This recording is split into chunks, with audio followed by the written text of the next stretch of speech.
Next is we have, as I mentioned, Amazon. For all of its technological advances in terms of being able to track consumer patterns, behavior, preferences, all of those good stuff.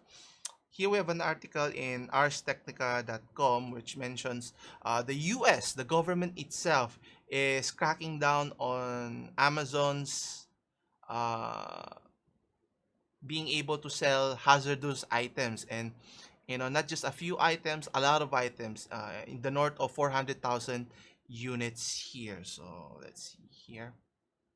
So the US Consumer Product Safety Commission, or the CPSC, filed a complaint against Amazon, the company, over its sale of hundreds of thousands of hazardous products. So one would think that a company like Amazon could avoid this, problem by using its technology, not just to keep track of their consumer, but also its sellers who goes into their platform. They should be able to, what do you call this, filter it, not just by selling any product, whether it's faulty or not, and then the issue of authenticity, counterfeit products, right?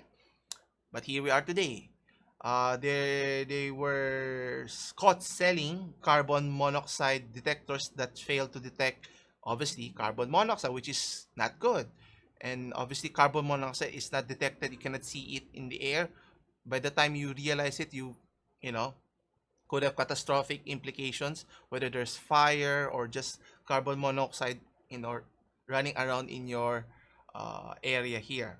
So that's one. Then another is a hair dryer, and it does not have the required protection from shock and electrocution.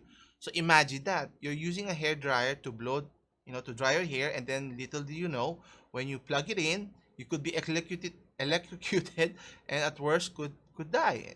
Which is kind of dangerous. And third, they sell flammable sleepwear meant for children. So you just imagine the horror if you're buying clothes or sleepwear for your kids, and then not knowing that could be flammable. When they're sleeping, they'll just you know be in flames all of a sudden.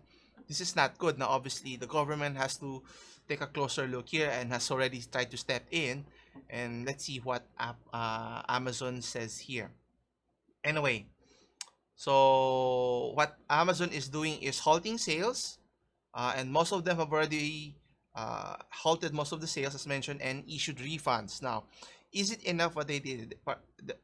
It's as if they just waited for this to happen, then they only reacted after the fact, not before, which is kind of concerning. Anyway, according to the CPSC, they mentioned that they are not satisfied with how Amazon notified customers, and said the industry giant must do more to ensure that faulty products are destroyed or are not in the market in the first place. And I tend to side with the government here, especially, selling hazardous. It's one thing you sell faulty products that you could just replace it, which I think Amazon has been getting away plenty here, because they have a return policy. But dangerous, that could be harmful to individuals and could kill people, could be, there's no turning back. If someone were to die because of that, would lawsuits be aplenty? Would What would happen to their reputation, all of those goody stuff, and so forth. And according to the CPSC, they mentioned also that they tested the products and found that they meet the necessary requirements, or the safety requirements, so to speak. So if you're thinking of buying those products and not knowing, it meets a certain criteria, then obviously it's the fault of the government to ensure that products are being sold in the market are tested, and then the platform itself that sells this, that allows the proliferation of selling those products, should be held liable itself. Not say that it's not their fault. They're only there to safeguard or to mediate the selling of products from sellers to a customer. Obviously they have a bigger responsibility here. And what's interesting, the carbon monoxide detectors that we mentioned earlier, they're it's sold around 24,000 units. So that's a lot of people, having these products that's being installed in their households, which, it's alarming. And then you also have children's sleeper, as mentioned. Here's the sad part: the hair dryers I mentioned earlier, they have 400,000 in the market right now. So people are using it without knowing that how safe or unsafe their devices are. And if the government can protect them, should the platform be responsible for this? I think if they were to just invest their resources that they use for other endeavors to protect the consumer side, which just goes to show what their priority is, whether in terms of profit or consumer protection here. Anyway, according to the CPSC acting chairman, you have Robert Adler stating that we must grapple with how to deal with these massive third-party platforms are efficiently, and how best to protect the American consumer who rely on them.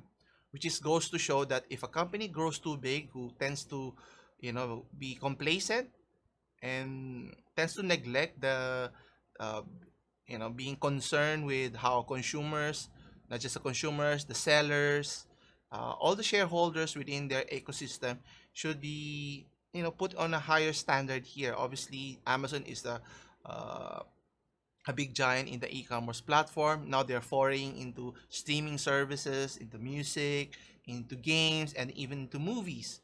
But forgetting that this is where they started, right?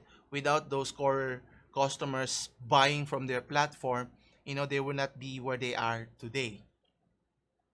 And what's interesting here, Amazon on their part is stating that it has already removed a vast majority of products from their online stores, notified customers, and provided refunds. Now, Amazon is alleging that that the CPSC hasn't provided enough information about the remaining products. Now, again, I go back to the main notion that the fact that the company Amazon is looking for to blame others rather than look in themselves, they're the one, they're using their platform. They're the one who's allowing this to happen. If you're trying to block any malicious activities here, shouldn't you be the first one to be able to detect this? You hire people, you have technology to do this, you have the capability. Why can't you do this, right? And not just focus on your bottom line here.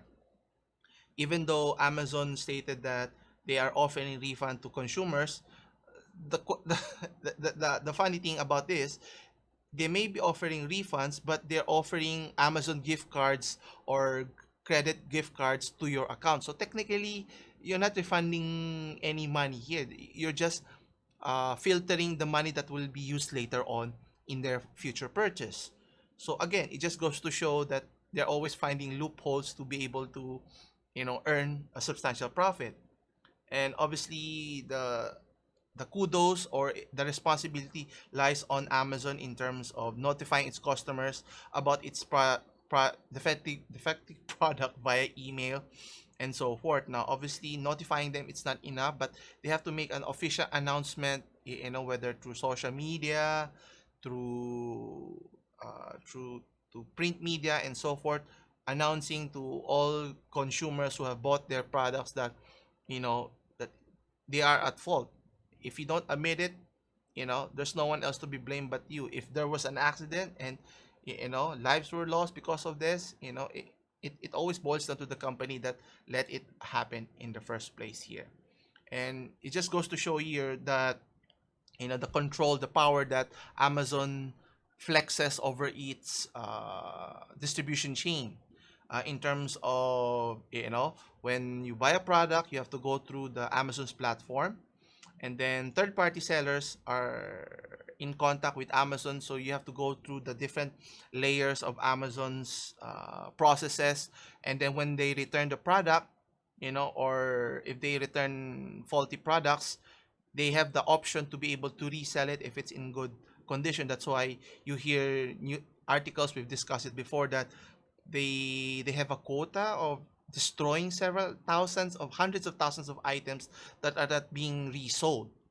So one would think they would just give it away as charity, but no, they would waste it, or some of it is meant for resell or for giveaway here. And Amazon's FBA fees, I don't know what's FBA. I think similar to how Apple and even Google charges for the usage of their platform. Here, they even charge 40% of the sales price of a given product. So obviously, if it does not sell well, the seller would, throw it away, give it as a free item to Amazon for them whatever they want to do. Oh, but again, it goes back to the issue here. Has Amazon grown too big that they need monitoring with the antitrust not legislation, the antitrust court case that's being levied upon them? Not just them, you have Apple, Google, and even Facebook here. So we'll see what happens to them. But I'm still a strong advocate that if they were just be would be responsible, not just cower in terms of having PR. I would say PR stunt, but having different peoples who would handle this issue rather than just go straight to the root cause of the problem. Why is this happening? Then find a viable solution in terms of blocking those fraudulent, whether it's fraudulent sellers, third party sellers that are using your platform. Then you block them from entering, not just allow anyone to be able to sell in your platform. Obviously, it destroys, provides a negative image in your company. But if you are to do that and you're at the forefront, then consumers would be on your side and say, at the very least, at least Amazon's doing their part. The question is, would this engage your consumer base to buy more because you're a trusted platform and so forth?